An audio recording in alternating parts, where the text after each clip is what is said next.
जनो श्लाघया चक्षुरुन्मिलितां येन तस्मै श्रीगुरवे नमः।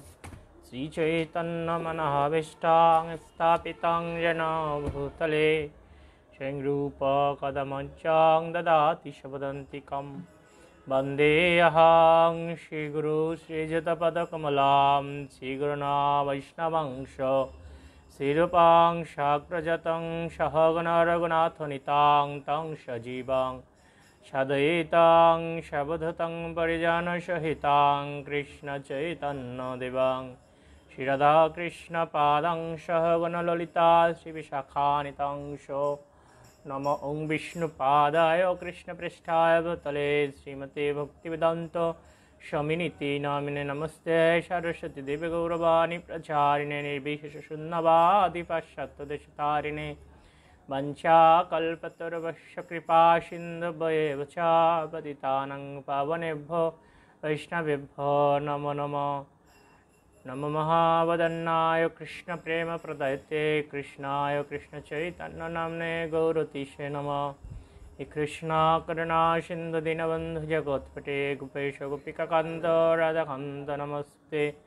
तप्त कंचन गौरांगे राधे वृंदावनेश्वरी विषभानुसुते देवी प्रणमामि हरिप्रिये। जय वृंदावै तुलसीदेवाय प्रियाय केशवस्य च विष्णुभक्तिपदे देवी सत्यवते नमो नमः। जय श्री कृष्ण चैतन्य प्रभु नित्यानंद श्री अद्वैत गदाधर शिव सदि गौरभक्तवृंदा। हरे कृष्णा कृष्णा कृष्णा हरे हरे हरे राम राम राम हरे हरे। ओम नमो भगवते वासुदेवाय ओम नमो भगवते वासुदेवाय ओम नमो भगवते वासुदेवाय। नारायणं नमस्कृत्य नरं चैव नरोत्तमं देवीं सरस्वतीं व्यासं ततो जयमुदीरयेत्।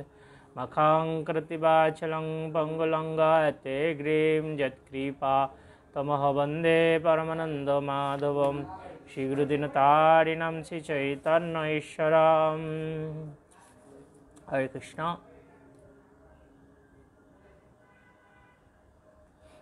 শুধু ভক্তমণ্ডলী সকলের চরণে প্রণাম নিবেদন করছি। সকলকে কৃষ্ণ প্রীতির শুভেচ্ছা জ্ঞাপন করছি। শ্রীমদ্ ভাগবতম দ্বিতীয় স্কন্ধ সপ্তম অধ্যায় বিশিষ্ট কার্য সম্পাদনের জন্য নির্দিষ্ট অবতার সমূহ। আজ 17 থেকে শুরু হচ্ছে। জয়ান গুণৈ অবরাজ ওপি অদিতে সুতানম লোকান বিচক্রম ইমান যতসা অধিযজ্ঞ সংবামনম অমনেন চক্রিহে ত্রিপদচ্ছলেন যচ্ছমৃতে পুথিচরণ প্রভুভেন চল্লা। গুণাতীত ভগবান অদিতি পুত্র আদিত্যদের মধ্য বয়সে সর্বকনিষ্ঠ হল গুণের সর্বাপেক্ষা শ্রেষ্ঠ ছিলেন।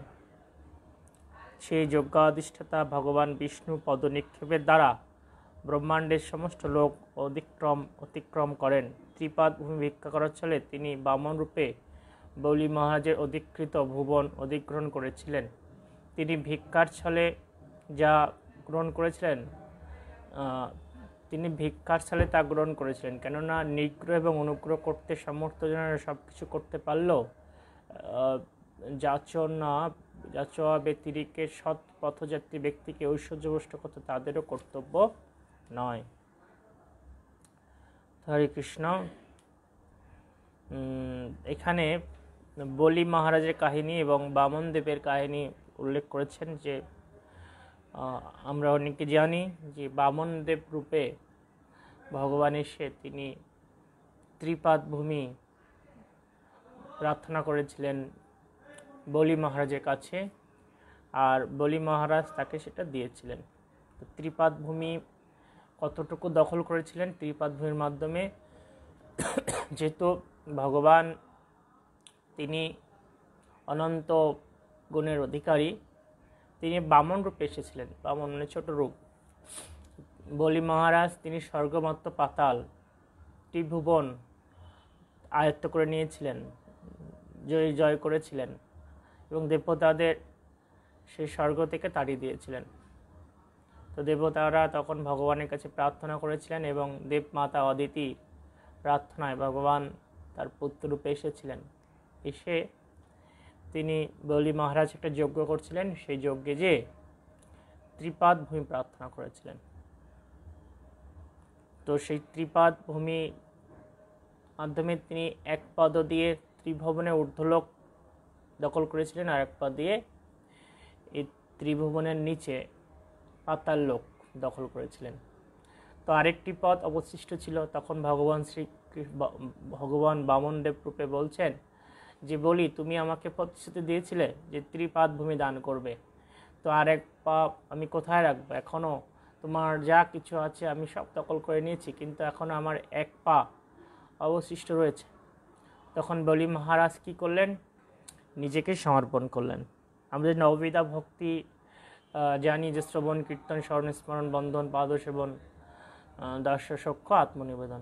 এই আত্মনিবেদনে দৃষ্টান্ত হয়ে রয়েছেন বলি মহারাজ। বলি মহারাজ তিনি কি করেছিলেন? ভগবানকে বলেছিলেন যে আপনি অবশিষ্ট পদ চরণ আমার মস্তকে রাখুন।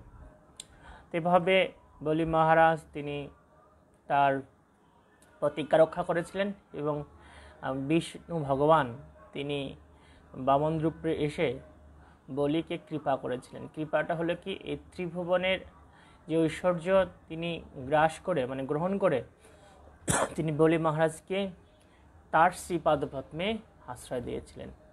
তো এটা হলো এই জগতের প্রত্যেকটা ব্যক্তির সম্পদ কৃষ্ণ প্রেম ভক্তি। কিন্তু জড় ঐশ্বর্যের গর্বে গর্বিত হয়ে সেই কৃষ্ণ প্রেম ভক্তিকে মানুষ ভুলে গিয়েছে, আর এই পার্থিব সম্পদের প্রতি অত্যন্ত মোহিত হয়ে রয়েছে। এর ফলে মানুষের দুঃখ। কিন্তু এই পার্থিব সম্পদের প্রতি যখন মানুষ বিরক্তি অনুভব করবে, তখনই কেবল তার কৃষ্ণ ভক্তি যাজন সম্ভব হবে। এরপরে 18 শ্লোক। নর্থ বলে অয়ম উরুক্রম পাদ শৈচ মাপ শিখাধৃতবত বিবোধা অধিপত্যম যবৈ প্রতিষ্ঠিতম মৃত ন চিকিৎসদন্ন দত্মনমঙ্গম মনসাহরয় অভিমেনে। বলি মহারাজ যিনি তার মস্তকে ভগবানের পাদধৌত জল ধারণ করেছিলেন, তার গুরুর নিষেধ সত্য তিনি তার প্রতিশ্রুতি ব্যতীত অন্য আর কিছু চিন্তা করেননি। ভগবানের তৃতীয় চরণ রাখবার জন্য তিনি তার দেহ নিবেদন করেছিলেন। এই প্রকার ব্যক্তির কাছে স্বর্গরাজ্য মূল্যহীন, যা তিনি স্বীয় বলের দ্বারা অধিকার করেছিলেন। তো ছিল প্রপাত এখানে বলছেন যে ভগবান যখন কারো কষ্টার্জিত সম্পদ বলপূর্বক ছিনিয়ে নেন এবং তার পরিবর্তে তার ব্যক্তিগত সেবা ও আনন্দ এবং জ্ঞান প্রদান করেন, তখন বুঝতে হবে যে সেটি হচ্ছে ভগবানের বিশেষ কৃপা। তো ভগবান তখনই বিশেষ কৃপা করেন যখন তার জাগতিক সম্পদগুলো হরণ করেন। কারণ জাগতিক সম্পদের গর্বে গর্বিত হয়ে মানুষ ভগবানকে ভুলে আছে এবং এই জড়জগতের প্রতি আদিত্য বিস্তার করছে। আসলে প্রভুপাদ এই শ্লোকের তাৎপর্য আরও বলছেন যে জড় সম্পদ যতই আকর্ষণীয় হোক না কেন, কখনোই তার চিরস্থায়ী হয় না। তাই স্বেচ্ছায় তা পরিত্যাগ করা উচিত। তা না হলে জড়দেহ ত্যাগ করার সময় তা ত্যাগ করতে হবে। আমরা যদি ত্যাগ না করি তাহলে জড়দেহ ত্যাগের সময় তো সব কিছু আমাদের এখানে রেখে যেতে হবে। প্রকৃতিস্থ মানুষ জানেন সমস্ত ভৌতিক সম্পত্তি অনিত্য এবং তাদের সর্বশ্রেষ্ঠ উপযোগিতা হচ্ছে সেগুলি ভগবানের সেবায় নিয়োজিত করা, যাতে ভগবান তার প্রতি সন্তুষ্ট হয়ে তাকে তার পরম ধামে চিরকাল নিবাস করার অনুমতি প্রদান করেন। ত্রিকাঞ্চীল প্রভুপাদ তিনি আমাদেরকে নির্দেশনা দিয়েছেন যে আমাদের এই জড় সম্পদ, যেহেতু এটা আমরা খুব মোহিত জড় সম্পদের প্রতি, এটা ত্যাগ করতে চাই না, কিন্তু মৃত্যুর সময় অবশ্যই জড় সম্পদ ত্যাগ করতে হবে। তাই সর্বশ্রেষ্ঠ উপযোগিতা হচ্ছে এই জড় সম্পদকে ভগবানের প্রেমময়ী সেবায় যুক্ত করা। আর যখন এগুলো ভগবানের প্রেমময়ী সেবায় যুক্ত করা হবে, তখন কি হবে, তখন হচ্ছে আমরা কৃষ্ণের কৃপা লাভ করতে পারবো। তো এখানে বলি মহারাজ তিনি যখন সেই ত্রিভুবন মানে ত্রিপাদ ভূমি দেওয়ার জন্য সংকল্পবদ্ধ হচ্ছিলেন, তখন বলি মহারাজের গুরুদেব শুক্রাচার্য তাকে নিবারণ করেছিলেন। কিন্তু বলি মহারাজ যখন অবগত হয়েছিলেন যে এই বামনদেব রূপে ভগবান শ্রী বিষ্ণু স্বয়ং এসেছেন তার কাছ থেকে এই সব কিছু ফিরিয়ে নেওয়ার জন্য, তো বলি মহারাজ সানন্দে তাই সেটা গ্রহণ করেছিলেন। তার গুরুদেব তাকে নিষেধ করা সত্ত্বেও বলি মহারাজ সেটা শোনেননি। তো এখানে প্রশ্ন উঠতে পারে যে বলি মহারাজ গুরুদেবের বাক্য অবহেলা করেছেন, তারপর তিনি কিভাবে দ্বাদশ মহাজনের অন্যতম হলেন?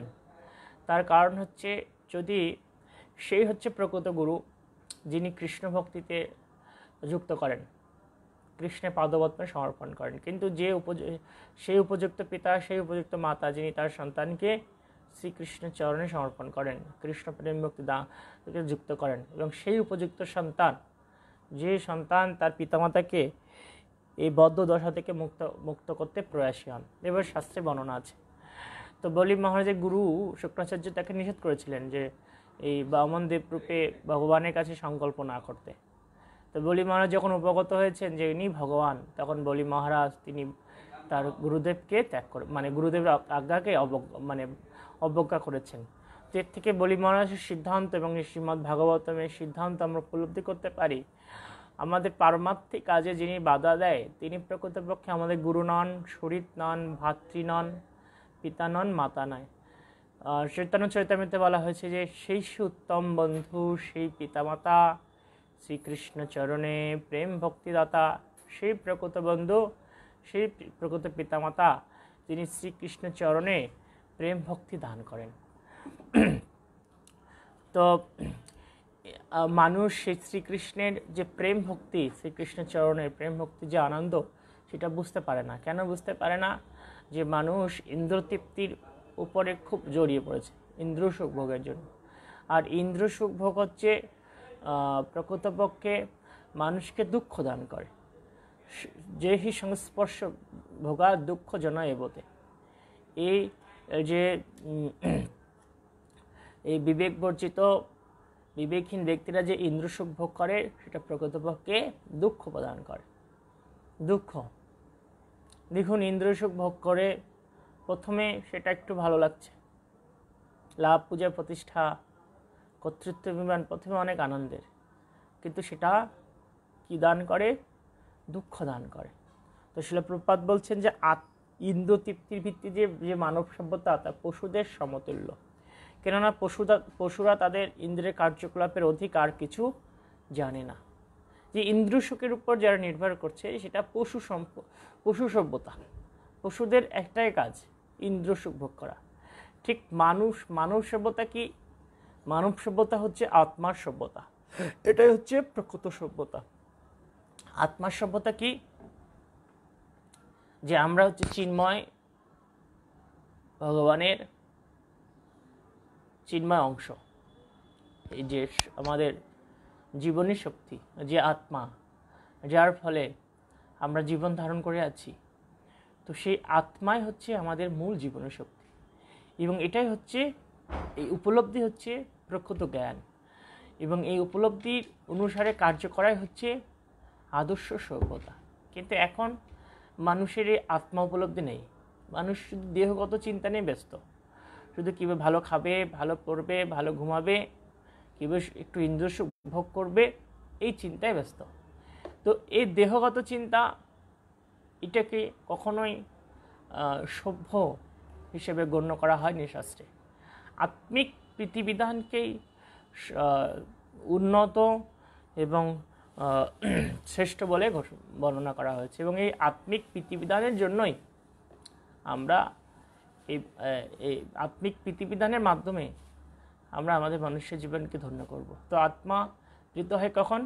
আত্মা প্রীত হয় যখন আত্মার যিনি কর্তা, যিনি অধীশ্বর, সে পরমাত্মারূপী ভগবান শ্রীকৃষ্ণের সেবায় ঐকান্তিকভাবে যুক্ত হওয়ার মাধ্যমে। তো কীভাবে সে যুক্ত হওয়া যায়? সেটা হচ্ছে যে এই যে ভগবানের দিব্য নাম করা, একাদশী করা, বৈদিক শাস্ত্র পাঠ করা, সাধুসঙ্গ করা, ভগবানের মহাপ্রসাদ গ্রহণ করা, এগুলো আত্মাকে প্রীতিপ্রদান করে। তো যখন কেউ এগুলি যথাযথভাবে করেন তখন তার চিত্ত প্রসন্ন হয় এবং তিনি নিত্যং সেই দিব্য আনন্দ আস্বাদন করার সুযোগ পান। তো এই শ্রীমদ্ ভাগবতম হচ্ছে পূর্ণ মানব সভ্যতা, যা আমাদের আত্মার সম্বন্ধে সমস্ত তথ্য প্রদান করছে। মানুষ যখন আত্মার সভ্যতার স্তরে উন্নীত হয় তখন সে ভগবানের রাজ্যে প্রবেশ করার যোগ্যতা অর্জন করে। তো যখন কেউ আত্মিক জ্ঞান উপলব্ধি করে এবং আত্মার সভ্যতার স্তরে উন্নীত হয় তখনই তিনি ভগবানকে প্রকৃত জানতে পারেন এবং তিনি ভগবত রাজ্যে প্রবেশ করার সেই যোগ্যতা অর্জন করেন। তো সেই আত্মিক জ্ঞান এই শ্রীমদ্ ভাগবতম পূর্ণভাবে প্রদান করছে। সেই প্রথম দিকেই শেষ অবধি এই শ্রীমদ্ ভাগবতম সে কীভাবে আমরা আত্মার প্রকৃত কার্য, পরমাত্মা বিশেষ করে ভগবানের সেবায় যুক্ত হতে পারি, সেই দিক নির্দেশনা প্রদান করছে।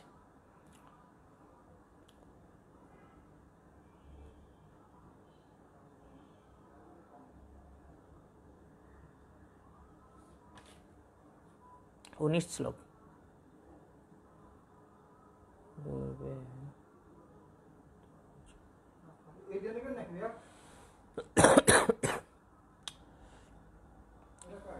भूतं च नारद वृषं भगवान् पिप्रीत भावेन साधु परितुष्ट उवाच जगम ज्ञानं च भागवतम् आत्मा शतस्तदीपं यत् वासुदेव शरणा विदुअञ्जसाएव। 19 শ্লোক এর অনুবাদ। হে নারদ, সে ভগবান হংস অবতারে তোমার ঐকান্তিক ভক্তিতে পরিতুষ্ট হয়ে তোমাকে পরিপূর্ণভাবে ভক্তিযোগ এবং ভগবত তত্ত্ববিজ্ঞান বিশ্লেষণ করেছিলেন। বাসুদেবের ঐকান্তিক ভক্তরাই কেবল সেই জ্ঞান হৃদয়গম করতে পারে। তো এখানে ব্রহ্মা 19 নম্বর শ্লোকে এসে নারদমণিকে বলছেন যে ভগবান স্বয়ং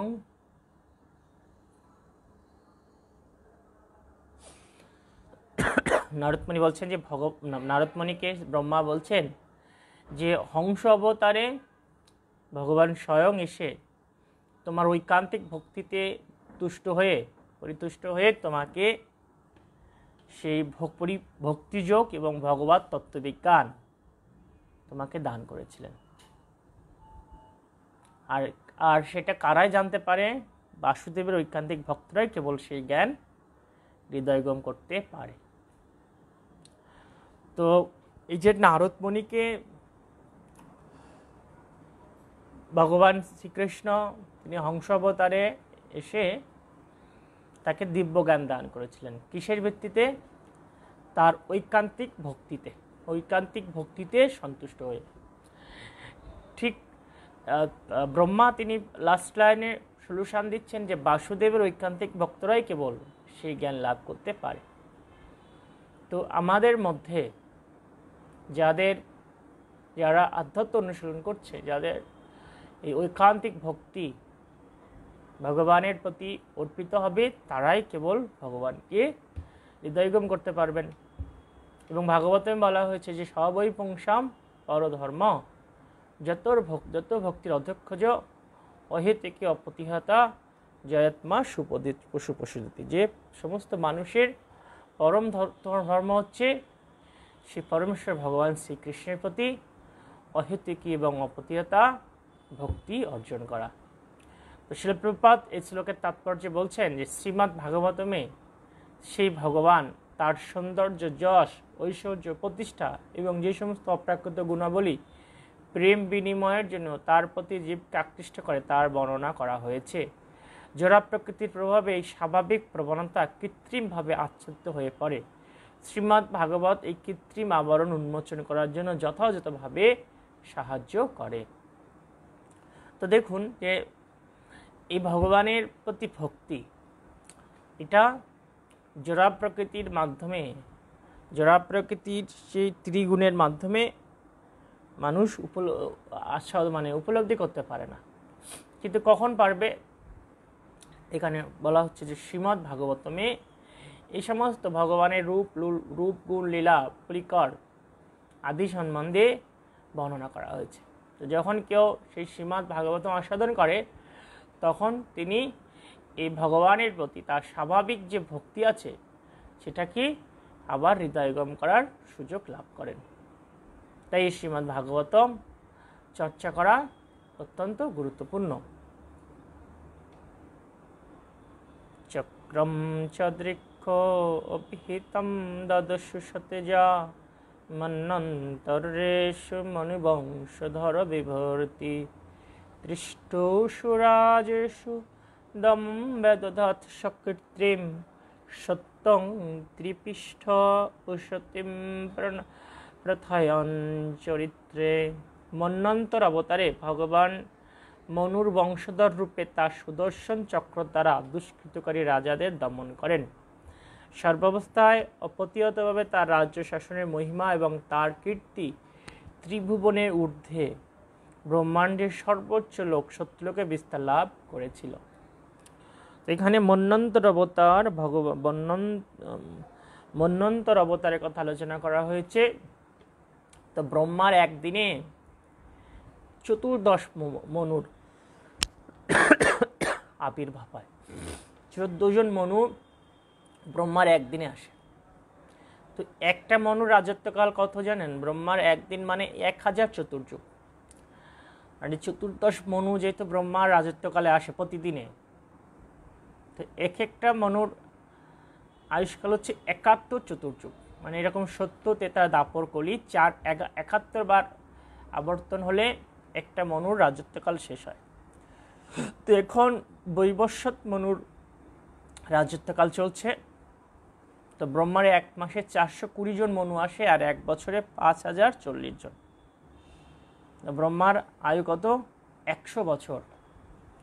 তো 100 বছরে কত মনু আসে? 5,04,000 জন মনু এই জগতে তিনি রাজত্ব করেন। তাহলে এখন কোন মনুর রাজত্বকাল চলছে? বৈবস্বত মনুর। 21 শ্লোক। ধন্বন্তরে চ ভগবান স্বয়মেব কীর্তি নাম্না নৃণাম পুরুরজাম রজাসু হন্তি যজ্ঞে চ ভগবম অমৃত আয়ু অবরুদ্ধ আয়ুষ্য বেদামনুশস্তি অবতীর্য লোকে। ভগবান ধন্বন্তরী রূপে অবতীর্ণ হয়ে নিরন্তর রুগ্ন জীবদের তার স্বীয় কীর্তির দ্বারা হচিরেই রোগ নিরাময় করেন এবং তারই প্রভাবে দেবতারা দীর্ঘ জীবন লাভ করেন। এইভাবে পরমেশ্বর ভগবান নিরন্তর মহিমান্বিত হন। পূর্বে দৈত্যদের দ্বারা যে যজ্ঞ ভাগ অবরুদ্ধ হয়েছিল তাও তিনি উদ্ধার করেন। তিনি এই ব্রহ্মাণ্ডের আয়ুর বিষয়ক বেদ বা চিকিৎসা শাস্ত্র প্রবর্তন করেন। যে আয়ুর্বেদ রয়েছে সেটা ধন্বন্তরী রূপে ভগবান অবতরণ করেছিলেন ধন্বন্তরী অবতারে। তো এসে তিনি আয়ুর্বেদ প্রণয়ন করেছিলেন। আর এই ধন্বন্তরী অবতারে কি করেন? ভগবান রোগ নিরাময় করেন, সমস্ত রোগ। এবং তিনি ধন্বন্তরী অবতারে এসে অবতরণ করে তিনি দেবতাদের দীর্ঘ আয়ু দান করেছিলেন। তো এখানে শিল প্রভুপাদ বলছেন যে দেহধারী জীব তার দেহের গঠন মাত্র রোগাক্রান্ত। দেহ হচ্ছে রোগের প্রতীক। বিভিন্ন ব্যক্তির রোগ বিভিন্ন হতে পারে, কিন্তু জন্ম মৃত্যুর রোগও একটি জীবের ক্ষেত্রে প্রতিটি জীবের মানে গুরুত্বপূর্ণ ব্যাধি, জন্ম মৃত্যু জরা ব্যাধি। কিন্তু পরমেশ্বর ভগবানের কৃপায় কেবল দেহ এবং মনের রোগেরই নিরাময় হয় না, পক্ষান্তরে আত্মাও জন্মমৃত্যুর আবর্তন রূপী ভবরোগ থেকে মুক্ত হতে পারে। ভগবানের আরেক নাম ভব ঔষধি, অর্থাৎ সমস্ত ভবরোগ নিরাময়ের উৎস হচ্ছেন তিনি। তো শিল প্রভুপাদ এখানে বিশেষভাবে উল্লেখ করেছেন যে প্রত্যেকটা জীবে ভবরোগে এবং বিভিন্ন ক্লেশে জর্জরিত। তো সেটা ভগবানের শরণ গ্রহণ করার মাধ্যমেই দূর হবে। তো প্রত্যেকটা জীবের সব থেকে বড় রোগ হচ্ছে ভবরোগ,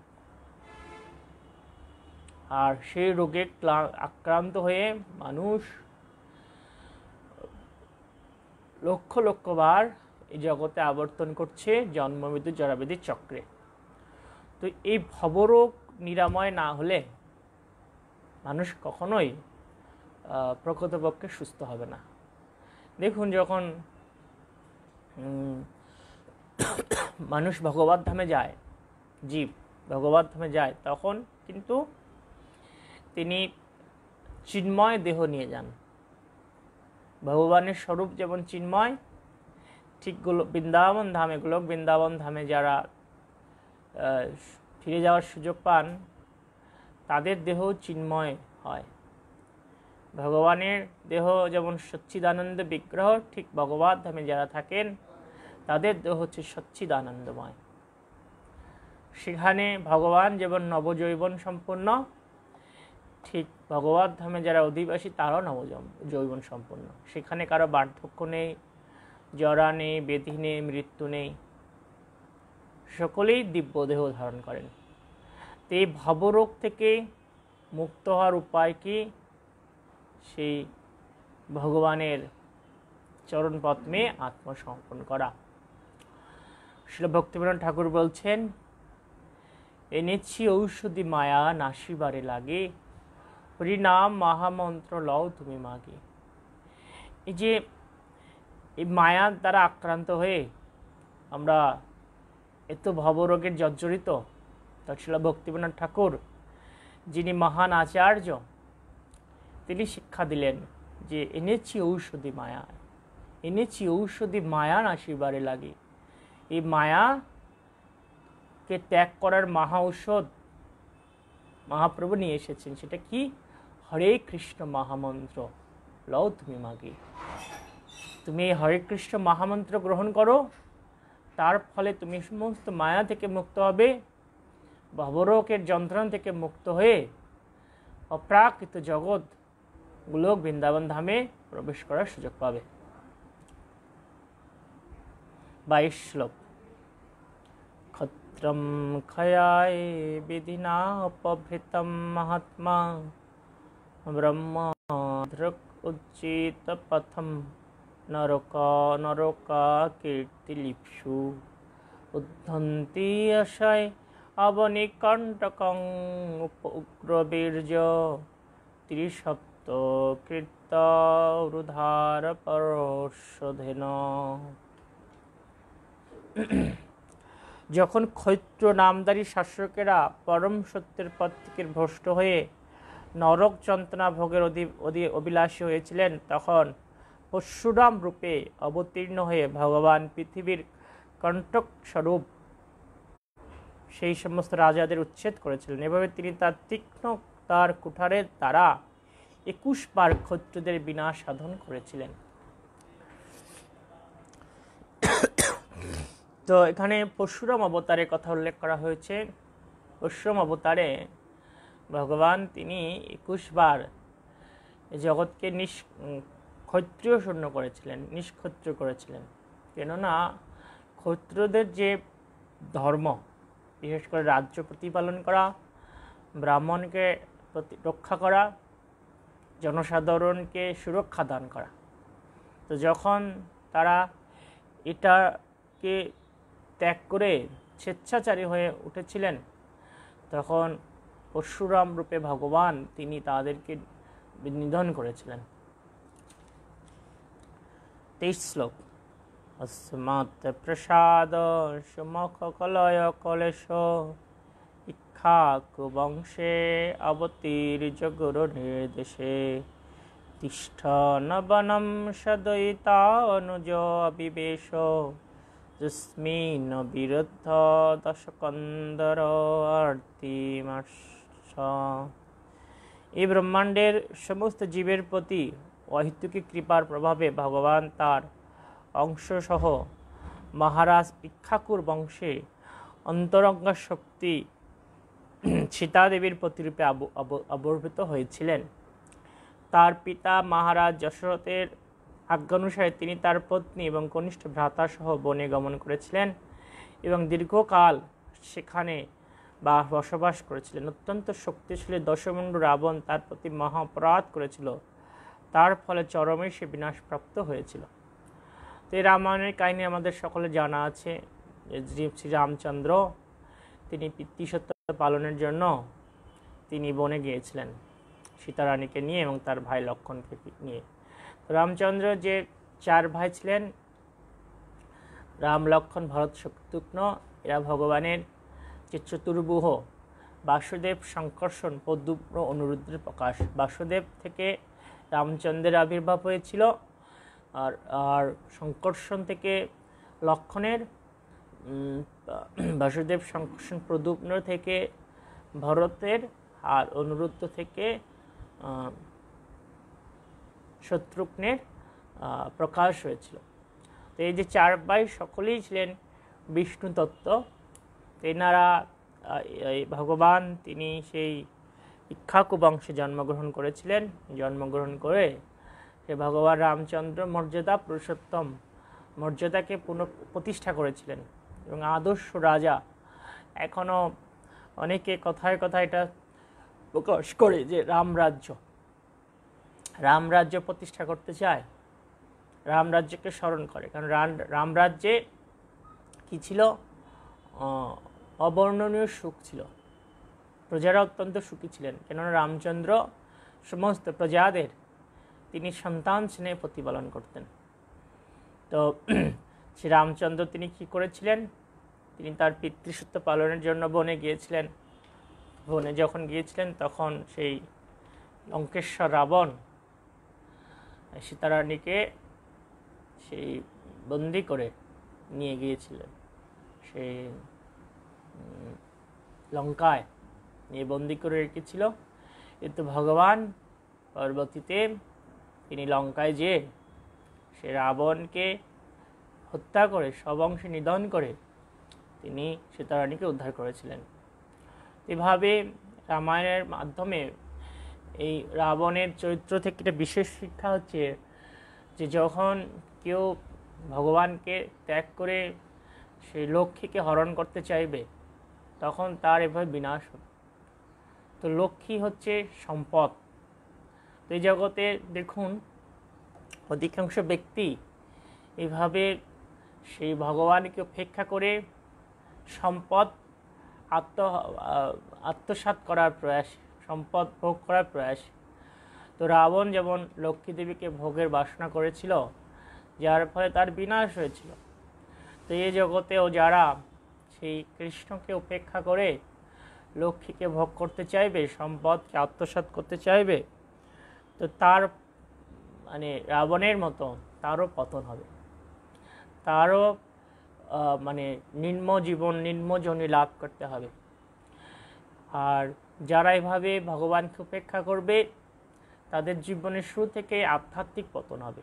আর কারো জীবনে যদি আধ্যাত্মিকতা না থাকে তো সে জীবনটা হচ্ছে মৃত জীবনের মতো। আধ্যাত্মিকতা বিহীন জীবন মৃত বস্তুর ন্যায়। এখানে শিল প্রভুপাদ সুন্দর তাৎপর্যে সুন্দর একটা দৃষ্টান্ত উপস্থাপন করেছেন। যে সমস্ত জড়বাদীরা জড় ঐশ্বর্য ও জড় সমৃদ্ধি লাভ করতে চায় তাদের রামায়ণ থেকে শিক্ষা লাভ করা উচিত যে পরমেশ্বর ভগবানের পরমপদ অঙ্গীকার করে তার প্রকৃতিকে শোষণ করার পন্থা হচ্ছে রাবণের পন্থা। জাগতিক বিচারে রাবণ এতই উন্নত ছিল যে সে তার রাজধানী লঙ্কাকে সোনা দিয়ে বানিয়েছিল, কিন্তু সে ভগবান শ্রীরামচন্দ্রের পরমেশ্বরত্ব স্বীকার না করে তাকে অবমাননা করে তার পত্নী সীতাদেবীকে হরণ করেছিল এবং তার ফলে রাবণ ভগবানের হস্তে নিহত হয় এবং তার সমস্ত ঐশ্বর্য এবং পরাক্রম নষ্ট হয়ে যায়। তো দেখুন আমরা এখান থেকে শিল প্রভুপাদ যে শিক্ষা এখান থেকে উপলব্ধি করতে পারি যে আমাদের সমস্ত পরাক্রম তখনই ধ্বংস হয়ে যাবে, নষ্ট হয়ে যাবে যখন আমরা কৃষ্ণকে উপেক্ষা করব, কৃষ্ণ ভগবানকে উপেক্ষা করব। 24 যস্मै অদাত অদতি উরভয়ঙ্গ বিপ মার্গম সপদের পুরম হরবতী দক্ষ দূরেশ্বরিত মথিত রস শোষণ দৃষ্টা তাতপমান মকর উরগ নক্রচক্র। পরমেশ্বর ভগবান রামচন্দ্র তার প্রিয়তমা সীতার বিরহে ব্যথিত হয়ে মহাদেবের মতো ক্রোধে আরেকটি নয়নে রাবণের নগরী লঙ্কার প্রতি দৃষ্টিপাত করেছিলেন। তখন সমুদ্র ভয়ে কম্পমান হয়ে তাকে পথ প্রদর্শন করেছিলেন, কেননা তার আত্মীয় স্বজন জলচর মাকড় সর্প কুমির প্রভৃতি ভগবানের ক্রোধাগ্নি তাপে দগ্ধ হচ্ছিল। বক্ষস্থল স্পর্শ রুগ্ন মহা ইন্দ্রবাহ দন্তে বিরম্বিত কুকুম যশ উরহাসম সদ্দেহসবেশঃ বিনশ্যতি দারহর্তম বিস্ফুর্জিতে ধনুষ উচ্চরত দিশৈনয়। রাবণ যখন যুদ্ধ করছিল তখন তার বক্ষস্থলের সঙ্গে সংঘর্ষ হওয়ার ফলে দেবরাজ ইন্দ্রের বাহন ঐরাবত হস্তির দন্তরাজি ভগ্ন হয়েছিল এবং তাদের ভগ্ন অংশসমূহ ইতস্তত বিক্ষিপ্ত হওয়ায় দিকসমূহ আলোকিত হয়েছিল। রাবণ তখন তার শক্তির গর্বে গর্বিত হয়ে উভয় পক্ষের সৈন্যদের মধ্যে অট্টহাসি করতে করতে বিচরণ করেছিল, কিন্তু শ্রীরামচন্দ্র সেই পরিস্থিতি হরণকারী রাবণের সেই হাস্যকে তার ধনুকের টঙ্কার মাত্রই প্রাণের সঙ্গে বিনাশ করেছিলেন।